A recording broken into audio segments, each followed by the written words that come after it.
केजरीवाल साहब, मैंने कुछ नहीं किया।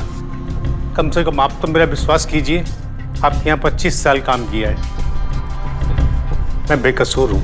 7 मार्च 2010 की सुबह को पुलिस ने मोहन राव को उन्हीं के दफ्तर से गिरफ्तार कर लिया, स्टील अलॉय प्राइवेट लिमिटेड के उसी दफ्तर से जहां पे पिछले 25 साल से मोहन राव ईमानदारी से काम कर रहे थे। तो फिर ऐसा क्या हुआ कि पुलिस इतने पुराने और वफादार कर्मचारी को पकड़ कर ले गई? दरअसल कंपनी के जनरल मैनेजर ने मोहन राव पर धोखाधड़ी और लाखों रुपयों के गबन के इल्जाम लगाए थे। अब सवाल यह उठता है कि क्या वाकई में पिछले 25 साल से ईमानदारी से काम करने वाले मोहन राव ने ऐसा काम किया? और अगर उन्होंने ऐसा किया तो उन पर ऐसी क्या मजबूरी थी कि उन्हें ऐसा करना पड़ा? या फिर हो सकता है कि मोहन राव किसी साजिश का शिकार हुए थे? चलिए इस मामले के तह तक पहुंचने के लिए हम इस पर सिलसिलेवार नजर डालते हैं। आप लोगों ने मेरे रूम में व्हाइट कलर करवा दिया और एक बार मुझसे पूछा तक नहीं घर लेते वक्त। आरती, तुम दिल्ली में थी ना, और फिर तुम्हारे एग्जाम्स भी तो चल रहे थे, तुम्हें कैसे डिस्टर्ब करते? हाँ माँ, तो एक बार फोन कर लिया होता, एटलीस्ट मैं ये तो बता देती कि मुझे रूम में व्हाइट नहीं पिंक कलर चाहिए। पापा, ये व्हाइट कलर कितना बोरिंग है ना। तो ठीक है ना बेटा, अब पिंक करवा देंगे। अब खुश? लो, फिर शुरू हो गए। देखिए जी, वो कुछ दिनों में ससुराल चली जाएगी, तो फिर इस फिजूल खर्ची का क्या फायदा? हाँ, और आरती, जब तुम ससुराल जाओगी ना, तो एक काम करना, अपने सारे कमरे पिंक पेंट करवाना। ये ठीक है। फिर से शादी की बात ना, अब देखना, मैं ना आप दोनों से बात ही नहीं करूंगी। ओहो, देखो भाई खबरदार, अगर किसी ने मेरी बेटी से शादी की बात की तो कहीं नहीं जाएगी हमारी बेटी। अब खुश? तो बेटा मुझे जल्दी निकलना है। पापा, अभी तो सिर्फ 8 बजे है, इतनी जल्दी? क्या है, ऑफिस में 2 दिन में ऑडिट शुरू होने वाली है, तो बहुत काम है। Thank God. पता है माँ, अच्छा हुआ पापा ने नई कार लेने का मन बना लिया, नहीं तो इनकी 1947 की बाइक रोज ठंड से वापस आते और फिर सर्दी और खांसी। बिल्कुल ठीक। ये तो तुम लोगों की जिद के आगे मैं झुक गया, वरना मेरी बाइक का जवाब नहीं, रिटायरमेंट तक साथ देती। क्या यार, ये मोहन सर भी ना सुबह सुबह 8:30 बजे ही ऑफिस बुला देते हैं। एक तो इतना काम करो, लेकिन सैलरी बस उतनी की उतनी। काम करते जाओ करते जाओ करते जाओ। क्या रश्मि, क्यों परेशान हो रही है इतना? कौन सा काम करती है? एंजॉय करना। शरद, तू तो मोहन सर का चमचा है। Good morning. Good morning. Morning sir. हाँ शरद, परसों से ऑडिट शुरू हो रहा है, तो सारे पेपर्स, फाइलिंग, अकाउंट्स, रजिस्टर पूरे कर लो। सब कुछ अप टू डेट होना चाहिए। Of course sir. दिक्कत हो come to me. Thank you sir. चमचा नंबर 1। रश्मि, अगर ये बेकार की बातों में अपना दिमाग ना लगाकर कुछ काम करो तो ये तुम्हारी कैरियर के लिए अच्छा होगा। This is not professional, be serious, do some work. Serious my foot. इन्हें तो बस कोई ना कोई बहाना चाहिए मेरी सबके सामने इंसल्ट करने की। और ये सब जानते हुए भी तुम उन्हें मौका देती हो तुम्हारी इंसल्ट करने का।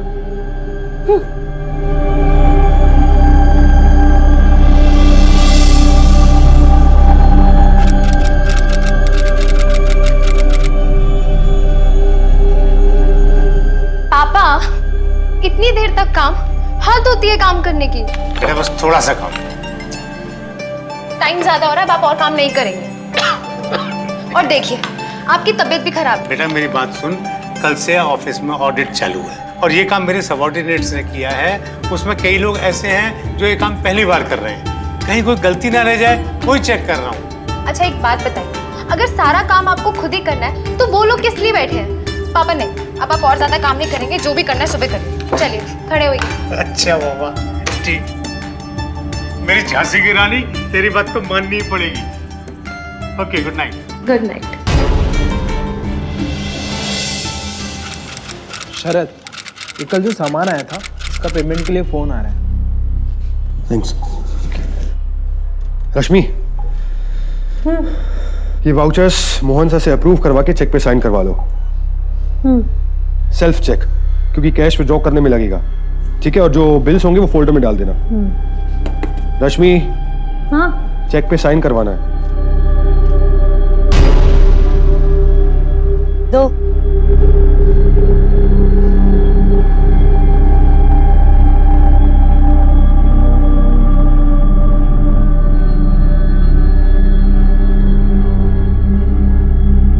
Good morning Mohan. हाँ, good morning sir. Good morning. Good morning sir. Good morning बेटा। वैसे सब ठीक चल रहा है ना? जी सर, सब बिल्कुल ठीक है, आप चिंता मत कीजिए। देखिए, जब तक आप हैं हमें तो कोई चिंता ही नहीं है ना। हाँ, वैसे नितिन जरा परेशान है, नई नई जिम्मेदारी संभाली है ना उसने, वो अपने आप को साबित करना चाहता है। लेकिन मैंने उससे कह दिया कि आप हमारे सीनियर मोस्ट डेडिकेटेड और काबिल ऑफिसर हैं और सालों से यही काम कर रहे हैं, सब कुछ ठीक ही होगा। Am I correct? जी सर, बिल्कुल। Please carry on.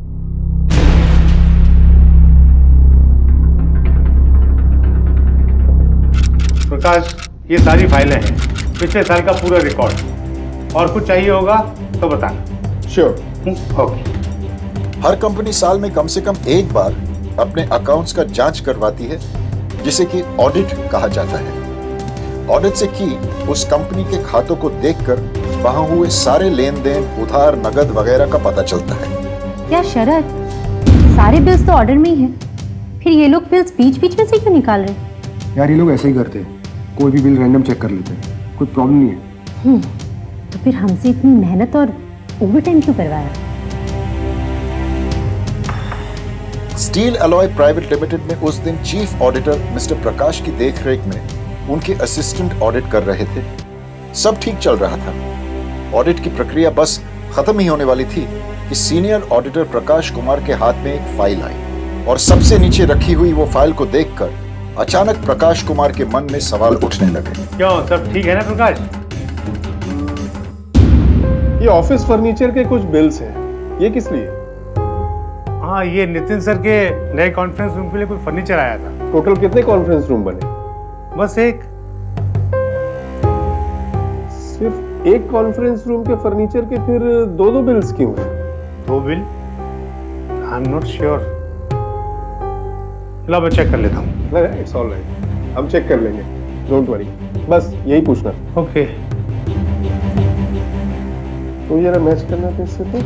हाँ।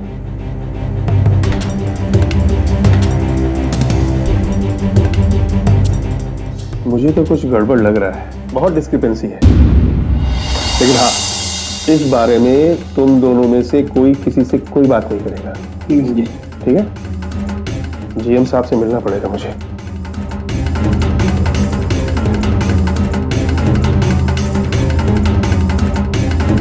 पक्का? Are you sure? I am 100% sure. कमाल है, मुझे तो यकीन नहीं हो रहा। डैड, इसलिए मैं कहता हूं आजकल किसी पर भी यकीन नहीं किया जा सकता। सर, मेरे हिसाब से हमें पूरी जांच करनी चाहिए और वो भी आज ही, कल रिपोर्ट सबमिट होने से पहले। बिल्कुल। तो आप ऐसे कीजिए कि हर फाइल और हर बिल अच्छी तरह चेक कीजिए and then you come back to me. Prakash की सलाह पर कंपनी ने सारी फाइल्स और अकाउंट्स की गहराई से जांच के आदेश दे दी। पिछले साल भर के सारे रिकॉर्ड्स और बैंक स्टेटमेंट्स को पूरी तरह से चेक किया गया ताकि यह पता चले कि आखिर कितने रुपयों की हेराफेरी हुई है और साथ में इस बात की भी पुष्टि हो जाए कि प्रकाश ने मोहन पर जो इल्जाम लगाए वो सही है।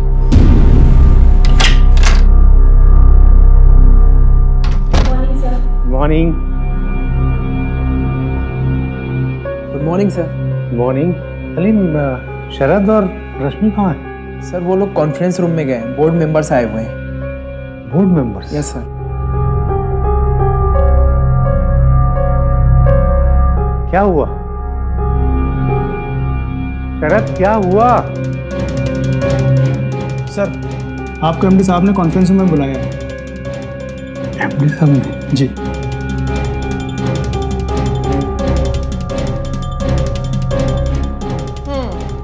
देखा ना, फिर भूल गए। आरती, जी माँ। देखा कितने भुलक्कड़ हैं तुम्हारे पापा। खबरदार जो मेरे पापा के बारे में कुछ कहा तो डब्बा मैं पापा को ऑफिस लेके आऊंगी। ठीक है, जाओ। आपको हमने और बोर्ड ऑफ डायरेक्टर्स ने यहाँ इसलिए बुलाया है क्योंकि कल हुए ऑडिट से पता चला है कि बिल्स में काफी गड़बड़ी है। हो सकता है कहीं गलती हो गई हो, मुझे क्रॉस चेक कर लेना चाहिए था। आपने क्रॉस चेक कर लिया था मिस्टर राव। कोई ऐसे ही कंपनी के फंड से 10 लाख नहीं निकालता। क्या? मैंने 10 लाख रुपए? सर क्या कह रहे हैं आप? ये हम नहीं मिस्टर राव, ये बिल्स कह रहे हैं, बिल्स। 2 कॉन्फ्रेंस रूम्स के लिए फर्नीचर। दूसरा कॉन्फ्रेंस रूम कहाँ है मिस्टर राव? आपके घर पर। ऑफिस की ईस्ट साइड में वॉल की पेंटिंग्स के लिए, जहां वॉल है ही नहीं, सिर्फ बालकनी है। What is this? मैंने ये कुछ नहीं किया है। आप सोचिए, जब मेरे पास ये अथॉरिटी थी कि मैं उनकी बिहाफ पर चेक साइन कर सकता था, तो अगर मेरा ईमान डोल जाता तो मैं और पैसे नहीं ले सकता था। आपने थोड़ा थोड़ा निकाला। आपने सोचा कि छोटा अमाउंट है, किसी को पता भी नहीं चलेगा। देखिए मिस्टर मोहन, अगर आपको पैसे चाहिए थे तो आप हमसे मांग लेते, लेकिन आपने तो हमारा भरोसा तोड़ दिया। सर मैं आपको कैसे यकीन दिलाऊं? आप तो मुझे 25 साल से जानते हैं ना सर। कितने साल से आपके यहाँ काम कर रहा हूं। अगर मुझे ऐसा करना होता तो। बोर्ड मेंबर्स, यहां बेकार में टाइम वेस्ट करने से बेहतर होगा कि हम कोर्ट चलें, ताकि इस धोखेबाज आदमी को सजा मिल सके। भारतीय दंड संहिता यानी इंडियन पीनल कोड की धारा 378 के मुताबिक अगर कोई भी व्यक्ति किसी दूसरे व्यक्ति की चल संपत्ति यानी मूवेबल प्रॉपर्टी को उस मूवेबल प्रॉपर्टी के मालिक की इजाजत के बिना बेईमानी से या फिर धोखाधड़ी से हड़पने की कोशिश करे तो इसे चोरी का अपराध माना जाएगा। और दोस्तों, इंडियन पीनल कोड की धारा 379 के मुताबिक चोरी की सजा 3 साल तक की जेल या फिर जुर्माना या फिर दोनों हो सकती है। अब मोहन राव पर गबन और चोरी का आरोप लगाया गया। चलो चलो चलो चलो जल्दी। पापा! रोको पापा! पापा! पापा!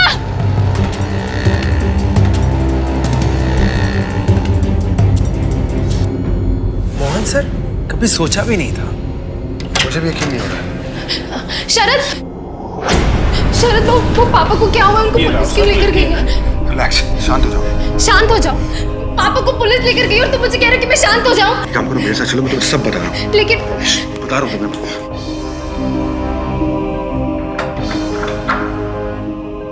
सर, मिस्टर मोहन राव के बारे में बात करनी है। आप सबसे मिलिए।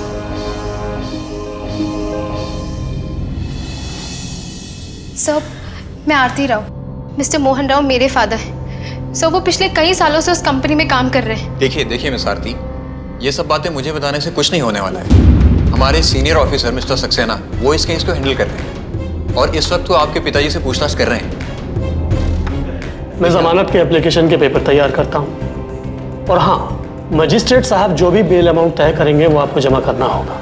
जानकारी के लिए हम आपको बता दें कि अगर कोई भी व्यक्ति धोखाधड़ी के उद्देश्य से जाली दस्तावेज बनाता है या फिर जालसाजी करता है तो इंडियन पीनल कोड की धारा 468 के मुताबिक उसे 7 साल तक कैद की सजा हो सकती है और साथ में जुर्माना भी हो सकता है। देखिए जज साहब ने बेल अमाउंट 5 लाख रुपए तय किया है। आप यानी जमानत के तौर पर 5 लाख रुपए जमा कर दीजिए तो मोहन बाहर आ जाएगा। अंकल, आप बेल पेपर्स रेडी करवाइए, पैसे का इंतजाम हो जाएगा। ठीक है।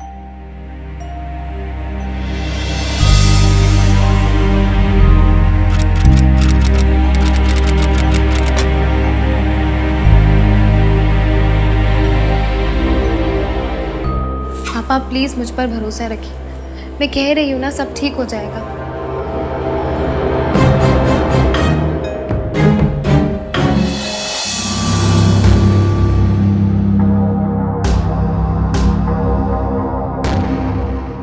एक मिनट।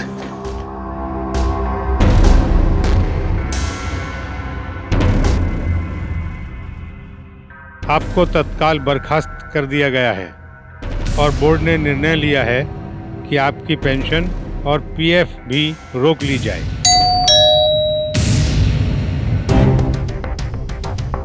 ये मोहन सर का सामान।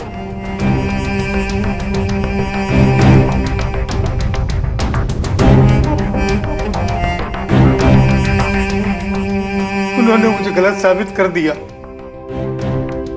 मेरी इज्जत तो चली गई।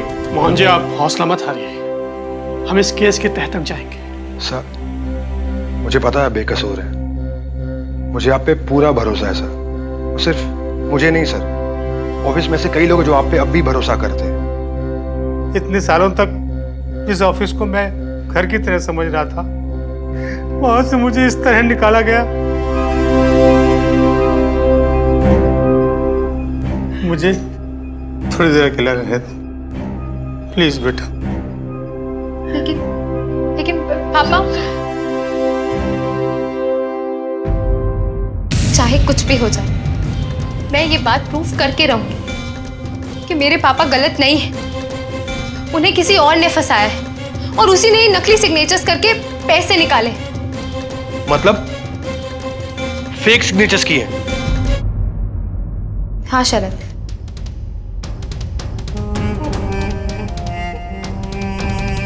हाँ आरती बेटा, मुझे भी ऐसे ही लगता है। लेकिन प्रॉब्लम यह है कि इतने सारे लोगों में हम उसे ढूंढेंगे कैसे? 400 से भी ज्यादा लोग काम करते हैं वहां पर। अंकल, हो सकता है ये पापा की टीम में से किसी ने किया हो। शरद, आप भी तो पापा की टीम में ही है ना? आप तो पापा के साथ हर वक्त रहते हैं। आपको किसी पर शक है? देखो आरती, मैं ऐसे कैसे किसी के बारे में कह सकता हूँ? और मोहन सर से सभी प्यार करते थे, कोई ज्यादा कोई कम, पर इस तरह किसी के ऊपर उंगली उठाना, I think it's not right. I am sorry but मैं आपकी हेल्प नहीं कर पाऊंगा। अब क्या करना है आरती? अंकल, मैं चुप नहीं बैठने वाली। मैं ये बात प्रूफ करके रहूंगी कि मेरे पापा की कोई गलती नहीं। लेकिन उससे पहले बस मुझे इतना जानना है कि मेरी ये नकली साइन वाली थ्योरी सही है भी या नहीं। आप मुझे उन चेक्स की फोटोकॉपी दे सकते हैं? ठीक है बेटा, मैं अरेंज करता हूँ। आरती का मानना था कि किसी ने उन चेक्स पर मोहन राव के जाली दस्तखत करके पैसे निकाले थे और इस बात की सच्चाई जांचने के लिए वो ऋषि प्रधान नाम के एक हैंडराइटिंग एक्सपर्ट से मिली। दरअसल हर इंसान का लिखावट या उसकी हैंडराइटिंग दूसरे इंसान से अलग होती है। हो सकता है कि हम और आप किसी के नकली दस्तखत नहीं पकड़ पाएंगे, पर एक हैंडराइटिंग एक्सपर्ट किसी की लिखावट देखकर दो हैंडराइटिंग को मिलाकर उसे एनालाइज करके बहुत सी बातें बखूबी जान सकते हैं। देखिए, अगर ये चेक जाली है तो ये एकदम असली जैसे ही है। इसमें कोई फॉल्टी दिखाई नहीं दे रहा है। आपके फादर्स के सिग्नेचर्स और इन चेक में जो सिग्नेचर्स है, दोनों में कोई फर्क ही नहीं है। I am sorry. अरे क्या हुआ? आप ही ने तो कहा कि चेक्स एक जैसे हैं। बैठिए। मैंने कहा था कि ये साइन एक जैसे ही है, पर हैंडराइटिंग लिखी हुई कुछ अलग है। What? हाँ, ये देखिए, लिखते हुए जो 0 इसमें है और आपके फादर के चेक में जो 0 है, ये बिल्कुल अलग है।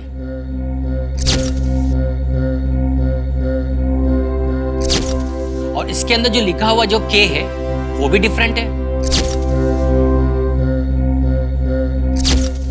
जिन चेक्स के लिए उन्हें अक्यूज किया गया है, वो सारे के सारे चेक्स एक ही आदमी के लिखे हुए हैं और वो आपके फादर नहीं है।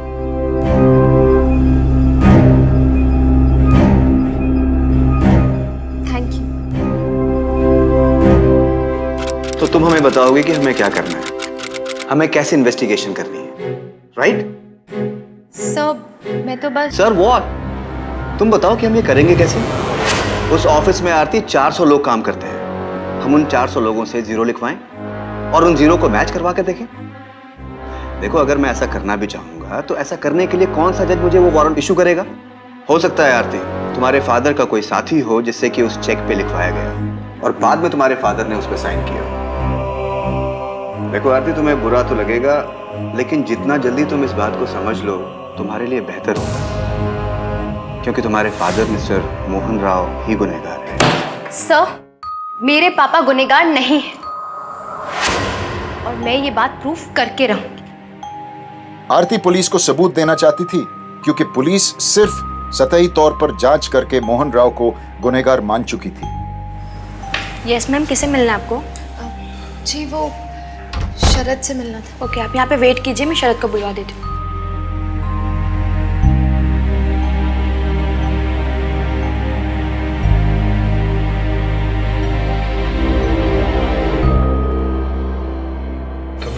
शरद, मुझे आपकी हेल्प चाहिए। आपको मेरी मदद करनी ही होगी। You have to help. देखो, मैं आपसे पहले भी कह चुका हूँ कि इस तरह मैं किसी का नाम नहीं ले सकता। आई एम सॉरी, बट मैं आपकी हेल्प नहीं कर पाऊंगा।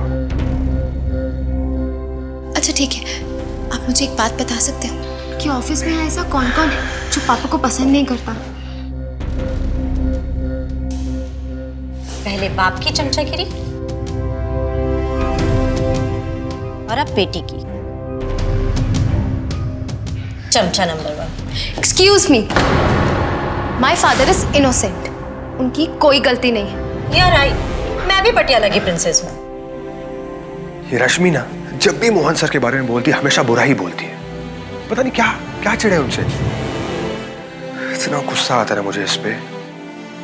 शरद कहीं यही तो वो। I mean, मुझे नहीं पता। अच्छा ठीक है, आप मेरी एक मदद करो। मुझे उसकी हैंडराइटिंग मिल सकती है? अब कुछ भी, उसका लिखा हुआ कुछ भी मिल जाए प्लीज शरद, प्लीज। ठीक है, एक काम करो, मुझे ऑफिस के बाहर मिलो तो मैं कुछ करता हूँ। ठीक है।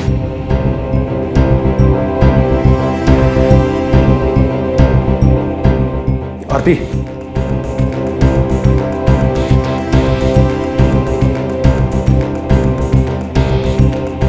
Thank you. Welcome. All the best.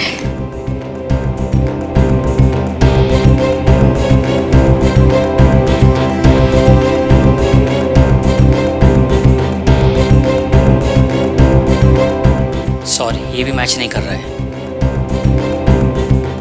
Uncle आप घबराइए मत, मुझे शरद ने पता दे दिया था। मैं रश्मि के घर के बाहर पहुंच गई। तुम वहां पहुंच गई हो? पर आरती, उसकी हैंडराइटिंग तो मैच हो ही नहीं रही है। अंकल हो सकता है उसने ये काम किसी और से करवाया हो, शायद अपने घर के किसी फैमिली मेंबर से। क्योंकि अगर वो ये पैसे निकाल रही है तो उसके घर के हालात से कुछ ना कुछ तो जरूर पता चल जाएगा।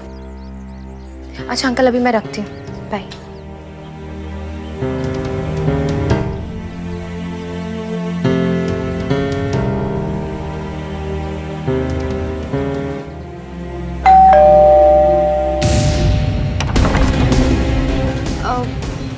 सॉरी मैम, मैंने आपको लंच के टाइम डिस्टर्ब किया। एक्चुअली मैं जनगणना विभाग से हूँ और मैं आपके परिवार के बारे में जानकारी लेने आई। नहीं बेटा, पूछो ना। यहाँ कितने लोग रहते हैं? हम 4 लोग रहते हैं। मैं सरिता श्रीवास्तव, वो मेरे हस्बैंड है, वो मेरी छोटी बेटी रितु और मेरी बड़ी बेटी अभी ऑफिस गई है, रश्मि। आओ बेटा, लंच करो। नहीं थैंक यू मैम। पर उसके घर जाकर तो बिल्कुल भी ऐसा नहीं लगा कि उसके पास फ्रॉड के पैसे हों। बहुत ही सिंपल तरीके से रहते हैं वो लोग। तो बेटी अब करना क्या है? अंकल मुझे शरद से मिलना होगा। शायद उससे मिलकर कोई ना कोई रास्ता तो निकल ही जाएगा। मैं कल ही शरद से मिलती हूँ। आरती के लिए अब ये रास्ता भी बंद हो गया था। अब वो उम्मीद कर रही थी कि शरद से मिलकर शायद कुछ सुराग मिल जाए, लेकिन इसके बाद जो हुआ वो देखकर आरती बिल्कुल सोच में पड़ गई। शरद! शरद! शरद! ऑटो, जल्दी से उस बाइक का पीछा करो।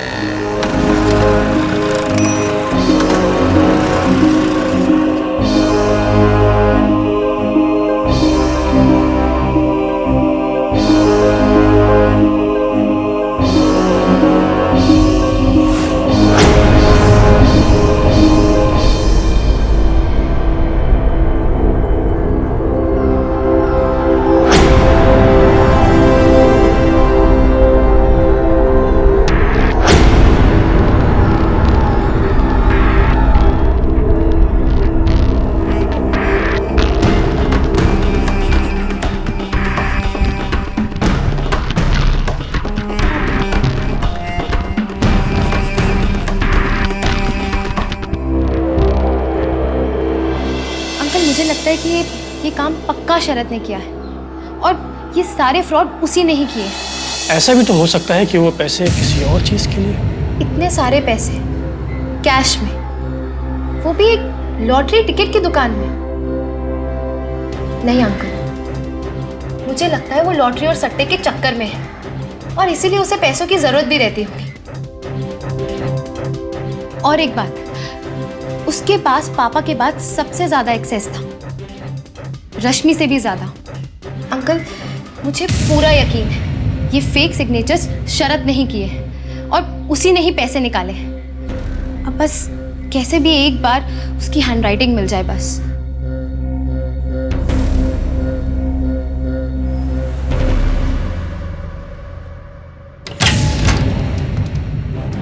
यहाँ कैसे बेटा? वो अंकल, वो एक्चुअली शरद से मिलना था। शरद बेटा अभी सब लोगों के साथ बाहर लंच के लिए गया हुआ है। वो, हाँ, मेरी बात हुई थी शरद से। वो एक्चुअली शरद के डेस्क पर पापा का कुछ सामान पड़ा है, सिर्फ वही पिक करने आई थी। अच्छा अच्छा अच्छा, ठीक, जाके देख लो। जी।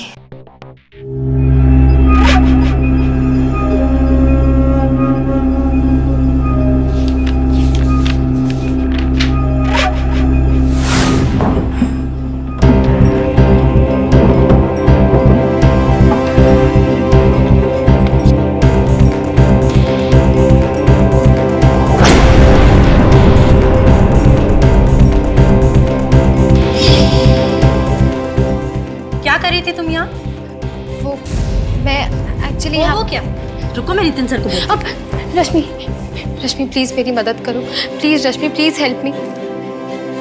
मदद? मैं कैसे करूँ तुम्हारी मदद? रश्मि, मेरे पापा की कोई गलती नहीं है। मैं यही प्रूव करना चाहती हूँ कि इन सबके पीछे किसी और का हाथ है। एक्चुअली पहले मुझे तुम पर भी शक था और इसी वजह से मैं तुम्हारे घर भी गई थी। मेरे घर? तुम्हें मेरे घर का पता किसने दिया? शरद से। लेकिन रश्मि, अब मुझे लग रहा है कि इन सबके पीछे शरद का हाथ है। प्लीज रश्मि, प्लीज मेरी हेल्प कर दो। तुम कैसे भी मुझे शरद की हैंडराइटिंग लाकर दे दो प्लीज। ठीक है, मैं तुम्हारी हेल्प करूंगी। Thank you so much.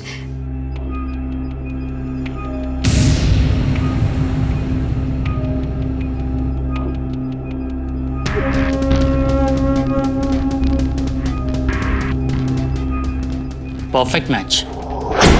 फिर वही हुआ जिस बात का डर था। शरद की हैंडराइटिंग उस चेक की हैंडराइटिंग से मेल खा रही थी। जब ये गुत्थी आरती के सामने खोली तो वो काफी हैरत और गुस्से में थी कि आखिर शरद ने ऐसा क्यों किया। आरती ने पुलिस इंस्पेक्टर सक्सेना से मिलकर वो बातें कही जो कि ऋषि ने उसे बताई थी। वो अपने साथ चेक और हैंडराइटिंग की रिपोर्ट लेकर गई ताकि पुलिस एक बार फिर से इस मामले की तहकीकात शुरू कर सके। लेकिन इंस्पेक्टर सक्सेना इस बात के लिए तैयार नहीं हुए।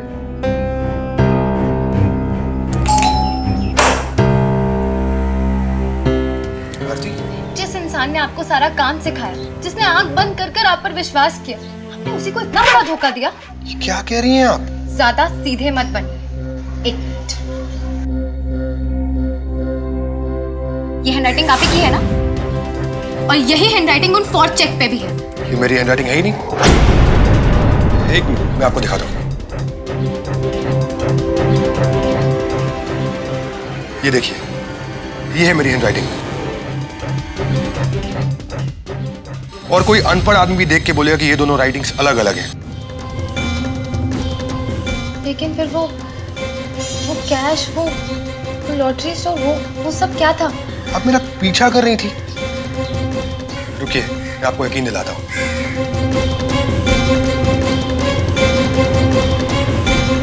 चलिए। अरे शरद, तुम क्या हुआ? मल्होत्रा साहब, ये मेरी दोस्त है आरती। आप इन्हें बता सकते हैं कि वो जो कैश मैंने आपको दी थी वो क्यों दी थी? कौन सा कैश? अच्छा, वो रूम रेंट का डिपॉजिट। क्यों, कुछ प्रॉब्लम हो गई क्या? नहीं नहीं, थैंक यू। चलो। शरद, आई एम सॉरी। मुझे लगा कि आपको जुए और लॉटरी की लत है और इसीलिए आपने फेक सिग्नेचर्स करके वो पैसे निकाले। आरती, मैं मोहन सर के साथ ऐसा करूंगा? मैंने कहा ना शरद, आई एम सॉरी। एक्चुअली मैं जल्द से जल्द सबूत इकट्ठा करना चाहती थी, सिर्फ इसी वजह से वो सब। खैर छोड़ो यार इन सब बातों को। पर मुझे एक बात बताओ, वो पेपर्स तुम्हें किसने दिए थे और किसने कहा कि वो मेरी हैंडराइटिंग है? अरे वो पेपर्स मुझे रश्मि। रश्मि? पर रश्मि ऐसा क्यों करेगी? इन सब के पीछे रश्मि का हाथ है। आरती को अब पक्का पता चल चुका था कि धोखाधड़ी और गबन के मामले में रश्मि ही जिम्मेदार थी। उसी के कारण आरती के पिता मोहन राव को इतनी बेइज्जती सहनी पड़ी थी। आरती ने तय कर लिया कि रश्मि के खिलाफ सारे सबूत उसे हासिल कर लेने चाहिए ताकि रश्मि के खिलाफ एक मजबूत केस बनाया जा सके।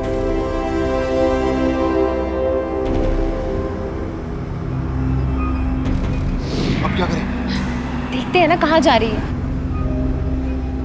इसे देख के ऐसा लगता नहीं है कि कार अफोर्ड कर सकती है। उसकी नहीं, उसके बॉयफ्रेंड की कार है। व्हाट? यस। बॉयफ्रेंड? देखा है मैंने कई बार। क्या करें? काम करते, पीछा करते। हाँ चलो।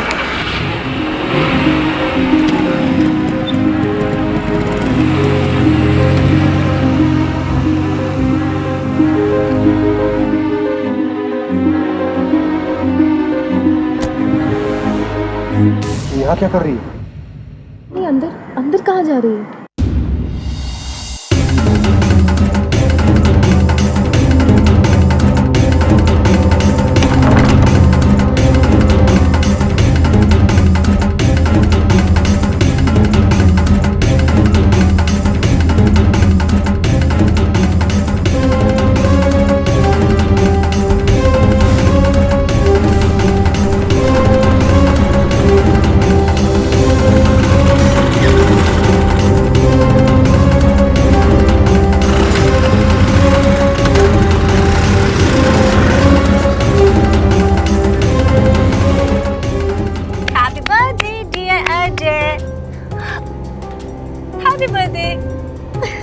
Thank you, sweetheart.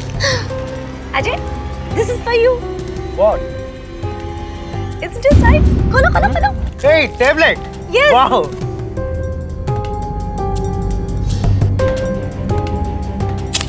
Tablet, I love it. Seriously. You like it? Love it. Oh. सुनो. Yeah. मैं 2 मिनट में आती हूँ. Yeah, come faster. Yeah. शरद, मुझे लग रहा है वो वॉशरूम की तरफ जा रही है। मैं जल्दी से जाकर उस लड़के से बात कर आती हूँ। इस बीच वो बाहर आ गई तो पागल हो गए तुम। लेकिन इसके अलावा कोई रास्ता नहीं है हमारे पास।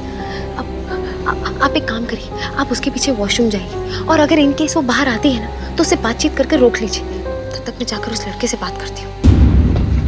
जल्दी।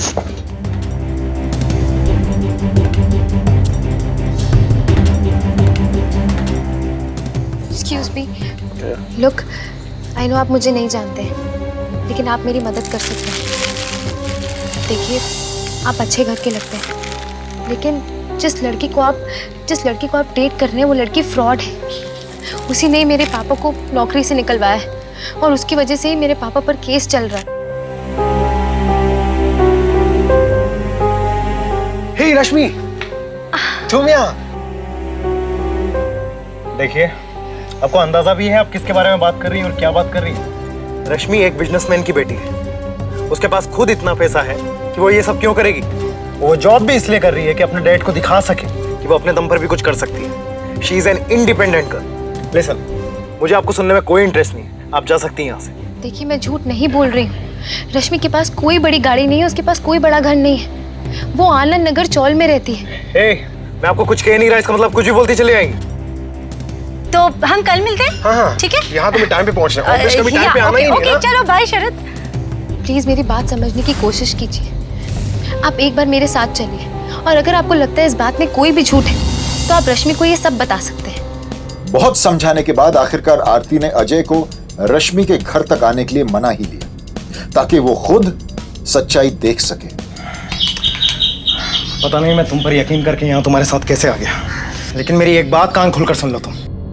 अगर ये कोई बेतुका मजाक हुआ तुम्हें भुगतना होगा। अरे बेटा तू क्यों? आज फिर कोई सर्वे? नहीं नहीं आंटी, वो एक्चुअली मैं आपका वॉशरूम यूज कर सकती हूँ। वो इधर से जा रही थी तो। अरे आओ ना, आओ बेटा, ये इस तरफ आओ। उसे वहां भी विश्वास नहीं हो रहा था कि रश्मि, जिसने हमेशा खुद को एक अमीर लड़की की तरह दिखाया था, वही रश्मि असल में इस घर में रहती है। अजय वो सिग्नेचर्स की नकल कर कर कंपनी के अकाउंट से पैसे चुराती है। देखो ये सब मुझे नहीं पता, ठीक है? ठीक है, इसे प्रूफ करने का एक तरीका है मेरे पास। अगर जो मैं बोलूंगी वैसा आप करोगे तो। क्या? अजय, क्या बात है? तुम इतने परेशान क्यों हो? कुछ बात नहीं है। कैसे कैसे? बताओ ना, इतने चुप चुप हो आज, कोई तो बात होगी। रश्मि, मेरे कंपनी के अकाउंट का ऑडिट चल रहा है, जिस वजह से मेरा अकाउंट फ्रीज कर दिया गया है और मुझे अर्जेंटली 1-1.5 लाख रुपए की जरूरत है। 1-1.5 लाख? रश्मि, मुझे तुमसे बोलते हुए बहुत बुरा लग रहा है, लेकिन क्या तुम मुझे पैसे दे सकती हो? मैं तुम्हें 3-4 दिन में रिटर्न कर दूंगा। अजय, इस वक्त थोड़ा मुश्किल होगा। मेरे पास इतने पैसे नहीं होंगे।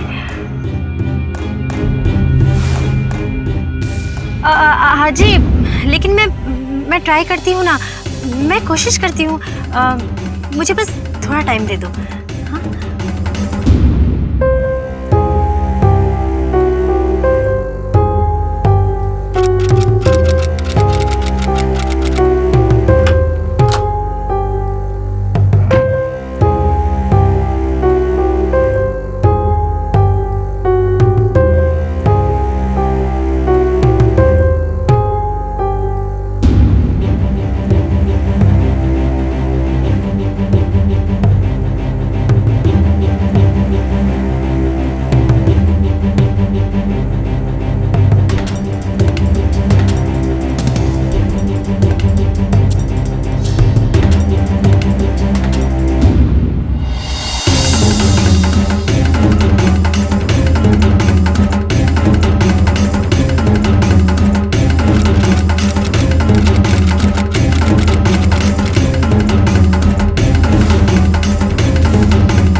प्लीज आप 2 मिनट रुकिए, मैं अभी आता हूँ।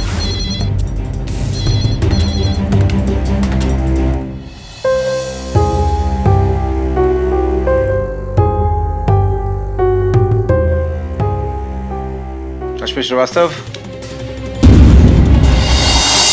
आपको जाली दस्तखत करने के जुर्म में धोखाधड़ी 420 और जालसाजी के तहत गिरफ्तार किया जाता है।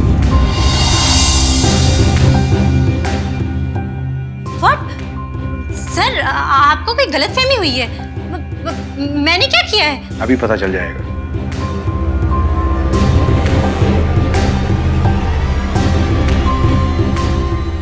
तुमने फंसाया मेरे पापा को। बेचारे बिना किसी गलती के सजा भुगत रहे हैं, घुट रहे हैं, लेकिन अब तुम सड़ो जेल में।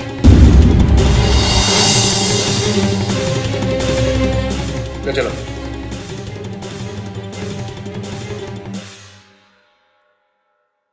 आई एम सॉरी बेटा, जो मोहन जैसे ईमानदार और मेहनती इंसान को हमने गलत समझा। वी आर रियली सॉरी बेटा। अंकल, आप प्लीज मुझे सॉरी मत बोलिए। बस ये जो सब गलत हुआ है ना, उसे ठीक कर दीजिए प्लीज।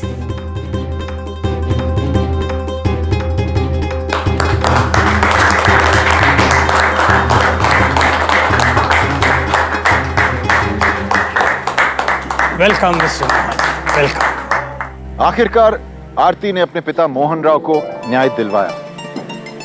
लेकिन दोस्तों, इस पूरे मामले में सबसे चौंकाने वाली बात यह थी कि रश्मि श्रीवास्तव ने यह सारी जालसाजी, धोखाधड़ी सिर्फ इसलिए की ताकि वो अजय को इंप्रेस कर सके, उस पर रौब जता सके। लेकिन इस झूठी ऊपरी चमक धमक के चक्कर में रश्मि गलत तरीकों से पैसे कमाने लग गई। लेकिन रश्मि नहीं जानती थी कि झूठ की बुनियाद पर सच्चे रिश्ते नहीं बन सकते, कभी नहीं। लेकिन यह बात सिर्फ रश्मि की नहीं है। हमारे आसपास इर्द गिर्द कितने ही ऐसे लोग हैं, 50 कमाने वाले 500 कमाना चाहते हैं, 500 कमाने वाले 5000। किसी भी तरह से, गलत हो या सही, कुछ फर्क नहीं पड़ता। दोस्तों, कई बार हम खुद सावधानी नहीं बरतते। मसलन हमारा एटीएम कार्ड पिन समेत हम अपने किसी जानकार या फिर मित्र को दे देते हैं ताकि वो हमारे लिए बैंक से पैसे ले आए। अब सोचिए, ये सहूलियत के लिए लिया गया फैसला हमारे लिए भारी पड़ सकता है ना, जैसे मोहन राव के साथ हुआ। एक और बात, रोज बरोज हमारे आसपास इर्द गिर्द अपराध की घटनाएं बढ़ती जा रही हैं और इसलिए हमें और भी ज्यादा सतर्क और सावधान रहने की जरूरत है। हमारी सुरक्षा हमारे ही हाथ होती है। सावधान रहेंगे तो सुरक्षित रहेंगे। सावधान इंडिया, इंडिया फाइट बैक। नमस्कार।